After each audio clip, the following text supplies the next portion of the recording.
Hey everyone, Christian here, and today I just want to make a quick video real quick.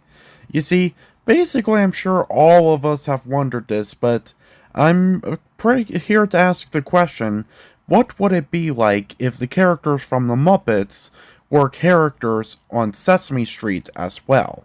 Now, the only reason I ask this is because we all know Kermit the Frog is both a character on Sesame Street and the Muppets, because ever since 1969, especially during the pitch reel, Kermit has been part of the show, giving lectures, doing news reports, to singing songs, that sort of stuff. And we all know that Kermit has been able to interact with a lot of the Sesame Street characters as well.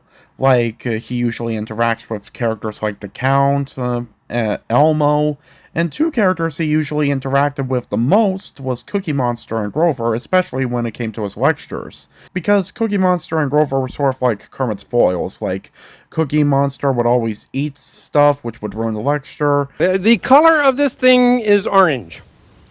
Something to eat that is round and orange. It's a cookie. No, it is not a cookie! Just thought one last chance, No, it's not a cookie! Well, Grover would try to help Kermit in any way he could, but Grover was usually not very good at it, so Kermit usually got annoyed with him. Heck, they even made a sketch where Grover was a door-to-door salesman trying to sell Kermit stuff, and usually the stuff he was selling Kermit was pointless because usually it either involved having teeth, hair, ears, or a nose, which Kermit has none of, so basically Grover usually added that stuff to Kermit in order to try to make it to sell. That could be $7! Will you get out of here? Yes, sir! And we all know that Rolf was featured in the pitch reel as well, and that he was only featured in one segment, so Rolf technically counts as a Sesame Street character too. And not only that, but a lot of puppeteers on Sesame Street also puppeteer some of the Muppets. Like Jim Henson was obviously one of those puppeteers, along with Frank Oz, Fran Brill, Richard Hunt, Ryan Dillon, Leslie Cara Rudolph, Matt Vogel, Stephen Whitmire, Eric Jacobson, Bill Barretta. Heck, even though it wasn't very long, Dave Goelz even made a few appearances on Sesame Street as well. But anyway, the main point why I'm asking this is because, basically, let's face it, if the Muppets were ever characters on Sesame Street, things would probably be really interesting to say the least. Because the Muppets are so different in contrast to the Sesame Street characters, especially because of the target audience. And usually the Muppets are very crazy and really insane with their humor. Like, they have a guy named Crazy Harry who blows up stuff a lot. Well, let's not say Sesame Street isn't totally sane itself, seeing how they can come up with crazy storylines, and, well, not only that, but sometimes the puppet characters, who are usually children, somehow are able to get a hold of random objects that they shouldn't have. Like in one episode, Telly was using a jackhammer to look for something underneath the ground. Well, anyway, basically, I just say that it's very curious because the Muppets have been in preschool shows before, especially for the series Muppet Babies, where they're aged down to toddlers and have to learn in the typical preschool-like fashion. Although the only reason I bring this up is because it's curious to try to figure out which Muppet characters would probably fit in very well with the Sesame Street characters, and which ones wouldn't. I'm not trying to target anyone specifically, but I am mostly referring to Miss Piggy, seeing how she's usually full of herself and usually resorts to violence when things don't go her way. But either way, since none of the other Muppet characters apart from Kermit and Rolf have appeared on Sesame Street, it does make me wonder how exactly this would work.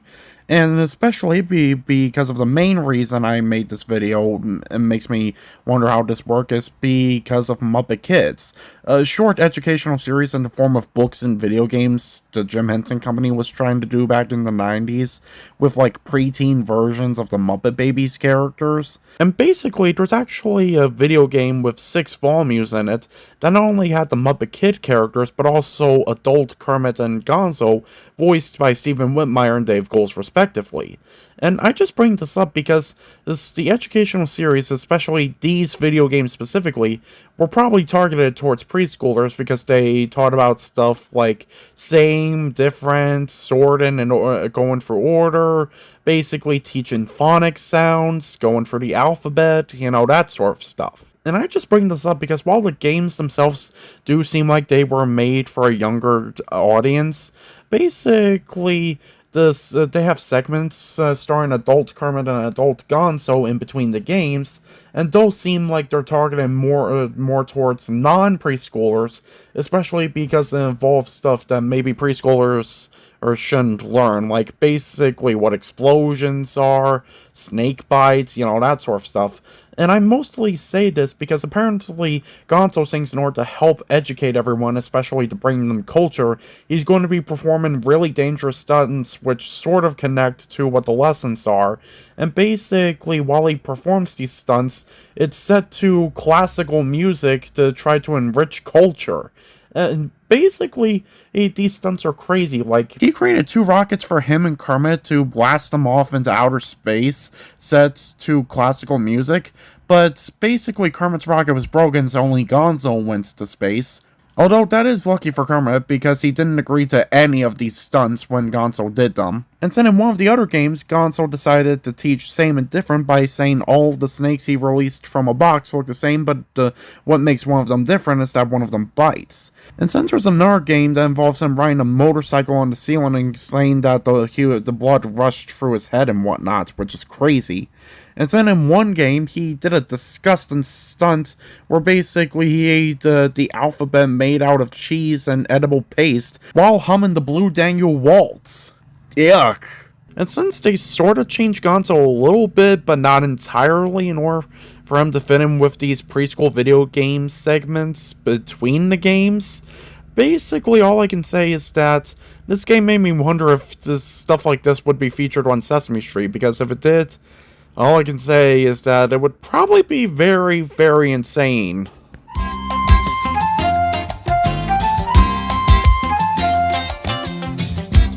Hi! Welcome to Sesame Street! Elmo's visiting the Muppet Theater to see his friends, Mr. Kermit. Hi, Hulk. And Mr. Gonzo. Hi, folks. So, Mr. Kermit, what are you going to talk about today? Today we're going to have some fun with the different sounds and letters that make up words. For instance, I'm a frog, and frog begins with the letter F. Ooh, that sounds interesting. But, what's Mr. Gonzo doing? I'm building a ramp. The ramp begins with the letter R. Well, why are you building a ramp? I'm going to use the ramp to jump over your head with a rocket-powered motorcycle while playing opera. Opera starts with the letter O. Oh, Elmo sees. Wait, jump over our heads? Yeah, but Gonzo, I'm not so sure that's a great idea. Ah, Rigoletto by the great Giuseppe Verdi. Isn't it beautiful? Wait, don't turn it up. Gonzo, watch out for Animal's drum set.